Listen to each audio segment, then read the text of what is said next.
கோவை மாநகராட்சி 27வது ward Bharathi colony பகுதியில் செயல்பட்டு வரும் நகர்ப்புற நலவாழ்வு மையத்தினை வார்டு கவுன்சிலர் அம்பிகா தனபால் இன்று ஜூன் 12ஆம் தேதி நேரில் சென்று பார்வையிட்டு பொதுமக்களின் வருகை பதிவேட்டை ஆய்வு செய்தார். பின்னர் நோயாளிகளிடம் சிகிச்சை முறைகள் குறித்தும், தாய் சேய் நலம் குறித்தும், மருந்து மாத்திரைகள் இருப்பு குறித்தும் மருத்துவர்கள் மற்றும் செவிலியர்களிடம் கேட்டறிந்தார் என்பது குறிப்பிடத்தக்கது.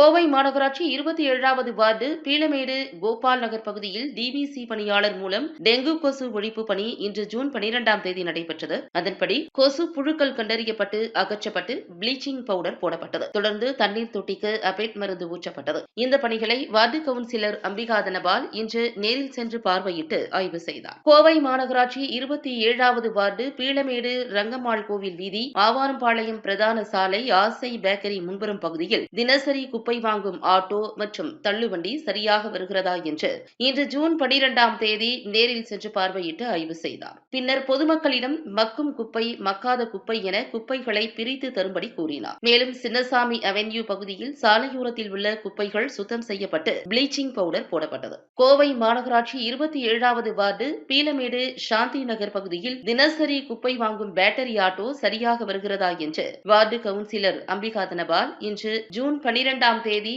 நேரில் சென்று பார்வையிட்டு ஆய்வு செய்தார். பின்னர் பொதுமக்களிடம் மக்கும் குப்பை, மக்காத குப்பை என குப்பைகளை தரம் பிரித்து தரும்படி கூறினார். பின்னர் சாலையோரத்தில் உள்ள குப்பைகள் தினசரி சுத்தம் செய்யுமாறு தூய்மை பணியாளரிடம் கூறினார் என்பது குறிப்பிடத்தக்கது.